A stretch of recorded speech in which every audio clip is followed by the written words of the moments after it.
this Christmas, we'll see sales of luxury cars and private jets and super yachts hit an all-time high. Yet food banks in my constituency are now running out of food.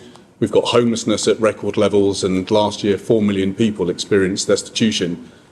Just tell us, do you ever lie awake at night worrying about the level of economic inequality in our country? No, I want to make sure that we can reduce economic inequality and spread opportunity, and I'm pleased that we are making progress on that. So here are the facts. Income inequality is lower today than it was in 2010. The number of people living in absolute poverty is lower, 1.7 million fewer people, and the number of people in low-paid work is at the lowest on record. But you also know that wealth inequality is up. Okay. There are now 300,000 more children living in poverty. And if you take a step back, the top 1% in our country have multiplied their wealth by 31 times more than the wealth of everybody else. That doesn't sound like an economy that's working for everybody. Again, as I just said, there are 1.7 million fewer people living in absolute poverty today than there were in 2010. That includes hundreds of thousands of children. And when it comes to the progressivity of our tax system, again, it's more progressive today than it was in 2010, where the top 5% of taxpayers pay around half of all income tax from memory. So the tax system has become more progressive, so the most wealthy are bearing a bigger burden, and we are reducing inequality, reducing poverty because of the actions of this So government. why do we have the worst inequality of any major European economy?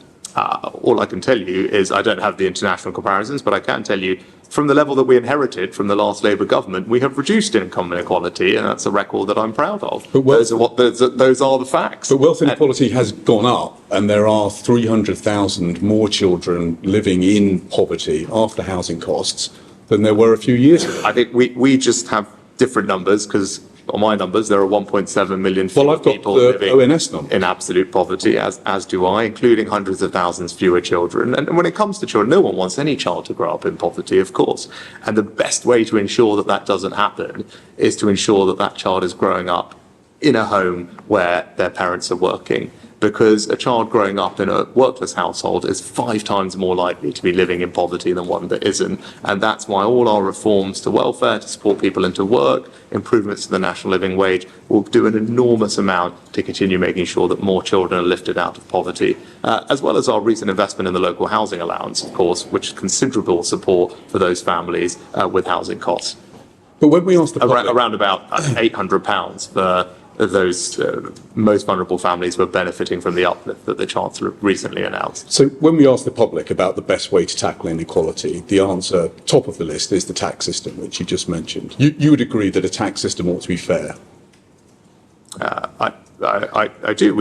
As I've said, we have a more progressive tax system today than the one we inherited in 2010, and where those with the broader shoulders are paying more than they did then. You believe in the principle that those with the broader shoulders should pay more?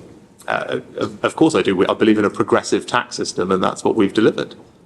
So at a time when 1 in 5 people are now set to pay 40% tax, is it not wrong that those who take their income in the form of investment income pay a rate of tax that is about half that?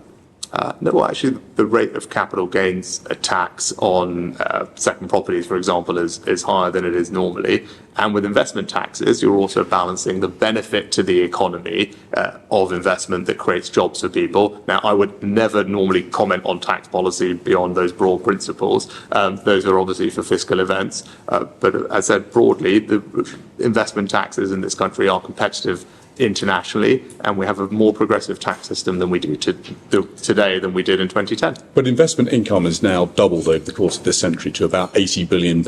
If you are a rich individual, maybe you're on a couple of million a year, when you file your tax return, you will be paying a tax rate of about 21, 22%. That is much lower than 1 in 5 taxpayers today. Surely that is morally wrong. I think it was Gordon Brown, actually, who was the Chancellor who reduced the rate of capital gains tax. But we're not talking about Gordon Brown, we're talking about you. Well, no, I'm just making the point that the person who made the change in our tax system, which has now persisted for a long period of time, But you've been both there should be a lower rate. Prime Minister. You've had plenty of latitude to restore what you say is fairness to the tax system. I'm curious as to why you haven't done it. I don't think there is, and again, I'm not going to comment on tax policy specifically, that wouldn't be appropriate, but broadly, I'm just making the point when it comes to capital gains tax, it was Gordon Brown who first reduced the rate of capital gains tax significantly below income tax, and that has persisted as a feature of the tax system from that moment through to today, and actually it has been increased for those on second properties, for example. We've got wealth inequality that has gone up, not down. We've got the top 1% multiplying their wealth 31 times faster than everybody else. And you appear to be defending a tax system that means that those who take their income in the form of investment pay half the rate of tax of everybody else. That just doesn't seem morally right. I believe actually, perhaps you were in the Treasury at the time when that tax system was instituted.